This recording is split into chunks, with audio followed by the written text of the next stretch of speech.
అఫ్జల్ ఖాన్ లోపలికి వచ్చిన తర్వాత అఫ్జల్ ఖాన్ తెలుసు, శివాజీ నన్ను ఏదో మాయోపాయం చేస్తున్నాడు, ఆయన జాగ్రత్తలో ఆయన ఏమరి పాటలో ఆయన ఉన్నాడు, ఈయన జాగ్రత్తలో ఈయన ఉన్నాడు. శరీరం మొత్తానికి కూడా ఉక్కు కవచం ధరించాడు శివాజీ మహారాజ్.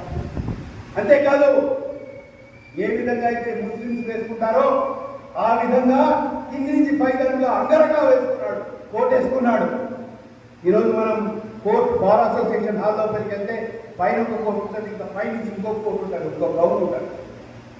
అట్లాంటి ఒక దాంట్లో ఒక దగ్గర పిడిబాకుని, ఇంకో దగ్గర పులిగోడని భద్రంగా పెట్టుకున్నటువంటి ఒక శివాజీ ఫస్ట్ స్టెప్ ఎప్పుడు కూడా మనం తప్పు చేయకూడదు. కాబట్టి దగ్గరికి ఆలింగనం చేసుకోవడానికి వెళ్ళినటువంటి ఒక శివాజీని తన యొక్క కబంధ హస్తాలలో బంధించి వెనక పిడివాకుతో పొడవడానికి అని చెప్పేసి ప్రయత్నం చేస్తాడు అఫ్జల్ ఖాన్. మొదటి దెబ్బ అఫ్జల్ ఖాన్ నుంచి వచ్చింది.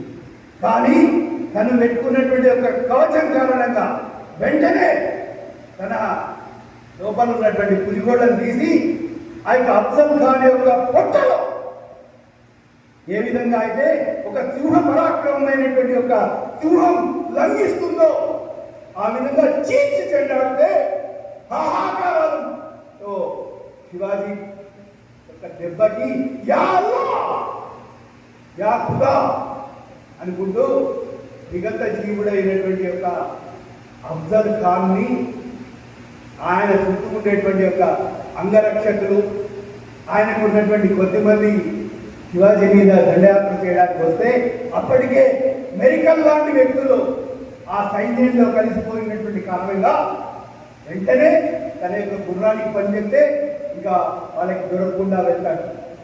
అది మొదలు 27 సంవత్సరాల పాటు 27 years of life 16 సంవత్సరాల ప్రాయంలో ప్రారంభించినటువంటి యొక్క యుద్ధం ఏ హిందూ పదపాదశాహిని నిర్మిస్తానని తన యొక్క తల్లికి మాట ఇచ్చాడో ఆ మాటకి కట్టుబడినటువంటి యొక్క శివాజీ మహారాజ్ చేసినటువంటి యొక్క నిరంతర పోరాటం 50 సంవత్సరాల వయసు మాత్రమే జీవించాడు.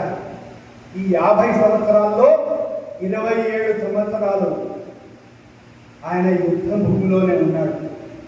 మనం అందరం ఈ మధ్యకాలంలో దాన్ని ఏమంటారంటే బఫే తింటాం. బఫెట్ టీస్ అనేది ఎక్కడి నుంచి వచ్చిందంటే బాజీరావు భోజన్. ఏంటా బాజీరావు భోజన్? శివాజీకి సంబంధించినటువంటి యొక్క సైనికులు ఎవరైతే ఉన్నారో ఎక్కడా కూడా వాళ్ళకి తినడానికి కూడా సమయం దొరకకపోయేది. కాబట్టి ఆ గుర్రం మీదనే ఉండి ఏది దొరికితే అది తిని బతికినటువంటి వాళ్ళు. కాబట్టి దాన్ని ఏమంటారంటే బాజీరావు భోజన్ అంటారు. అట్లాంటి యొక్క బాజీరావు దేశపాండే, తానాజీ మాసుడే, సూర్యాజీ శశాంక్ ఇట్లాంటి యొక్క వీరుల యొక్క టీముని నిర్మాణం చేసుకున్నటువంటి కారణంగా బీజాపూర్ సుల్తాన్తో ఏ విధంగా అయితే యుద్ధం చేశాడో ఔరంగజేబు కూడా ఎప్పుడైతే బీజాపూర్ సుల్తాన్లను గెలిచాడో అప్పుడు ఔరంగజేబ్ షయిస్తా ఖాన్ని పంపిస్తాడు. షయిస్తా ఖాన్ 4 లక్షల సైన్యంతో బయలుదేరి వచ్చాడు ఢిల్లీ నుంచి. ఏ విధంగా అయితే అఫ్జల్ ఖాన్ తన యొక్క భార్యలందరినీ కూడా సజీవ సమాధి చేసిన తర్వాతనే బయటికి వచ్చాడో అదే విధంగా షయిస్తా ఖాన్ కూడా తన యొక్క భార్యలందరినీ కూడా విషం పెట్టి చంపిన తర్వాత బయలుదేరుతాడు షయిస్తా ఖాన్.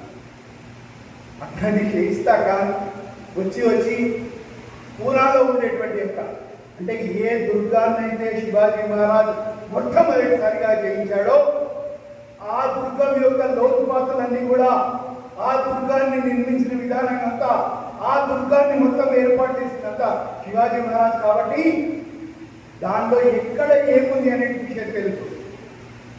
4 లక్షల సైన్యంతో షయిస్తా ఖాన్ ఉన్నాడు. శివాజీ ఏం చేశాడు?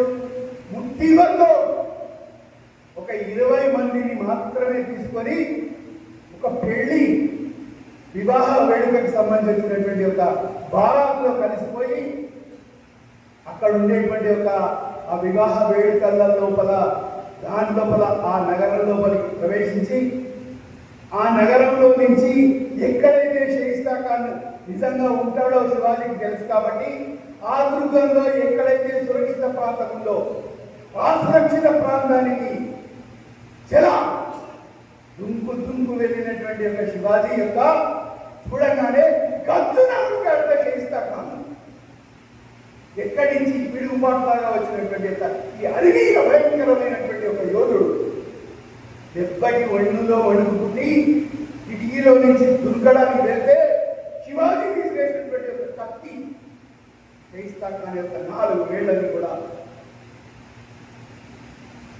కట్ చేస్తాయి. రక్తం ఊడుతూ ఏ ఢిల్లీ బాద్షా ఆజ్ఞ మీద బయలుదేరినటువంటి షాయిస్తా ఖాన్ మళ్ళీ ఢిల్లీ బాద్షా దగ్గరికి చేరలేదు. ఎందుకు చెప్తున్నాను ఈ అంశాలంటే శివాజీ మహారాజు యొక్క జీవితం ఏదైతే ఉందో అంత సామ్రాజ్యాన్ని నెలకొల్పినటువంటి యొక్క శివాజీ మహారాజ్ నాసిక్ దగ్గర నుంచి జింజీకోట వరకు అంటే తమిళనాడులో ఉండేటువంటి జింజీకోట వరకు 1200 మైళ్ళు 1200 మైల్స్. అదేవిధంగా అప్పటి వరకు కూడా యుద్ధతంత్రంలో నావి నౌకాదళాన్ని పటిష్టం చేసినటువంటి వ్యక్తి ఎవరు లేరు. కానీ అంటే ఈరోజు మనం చెప్పుకోవాలంటే గుజరాత్లో ఉండేటువంటి యొక్క దయ్యూ డామన్ దగ్గర నుంచి మొదలు పెడితే కొంకణ తీరంలో ఉండేటువంటి యొక్క కిందికి గోవా పనాజీ అదేవిధంగా కేరళకు సంబంధించినటువంటి యొక్క అక్కడి వరకు కూడా సముద్రపు ఒడ్డు వెంబడి శివాజీ నిర్మాణం చేసినటువంటి ఒక కోట బురుదులు ఈరోజు కూడా శివాజీ యొక్క దూరదృష్టికి సాక్షిభూతంగా నిలిచాయి. అట్లాంటి యొక్క శివాజీ మహారాజ్ ఎప్పుడైతే ఈ 26 సంవత్సరాల నిరంతర పోరాటం తర్వాత తల్లి దగ్గరికి వెళ్ళి అడిగితే తల్లి అంటే చాలా ఆయన విశ్రాంతి తీసుకో అంటే శివాజీ పోతాడు, ఈ జీవితానికి విశ్రాంతి లేదమ్మా. ఈ మధ్యకాలంలో శివాజీకి సంబంధించినటువంటి యొక్క కొన్ని అద్భుతమైనటువంటి యొక్క ఆయన జీవిత విశేషాలలో తీసుకుంటే ఒకసారి అనుకోకుండా ఔరంగజేబు యొక్క కూతురు వేరే ప్రాంతానికి వెళ్తుంటే శివాజీకి సంబంధించినటువంటి ఒక సైనికులు ఎవరైతే ఉన్నారో దోసుకొని ఆ అమ్మాయిని నజరానగా శివాజీకి తీసుకొస్తారు. శివాజీ వాళ్ళని కుక్క దొబ్బులు దొబ్బి చెప్తాడు, తప్పునారా ఆవిడ మన ఇంటి యొక్క ఆడబిడ్డ, స్త్రీని గౌరవించడం ఈ దేశం యొక్క సంస్కృతి సాంప్రదాయం. కాబట్టి భారతీయ సనాతన వైదిక ధర్మం లోపల స్త్రీ అత్యంత పరమ పవిత్రమైనటువంటి యొక్క విలువైనటువంటి యొక్క పరాశక్తి. అట్లాంటి ఆ ఔరంగజేబు కూతుర్ని మళ్ళీ ఆవిడకి సారే చీరే పెట్టి ఆవిడకి సగౌరవంగా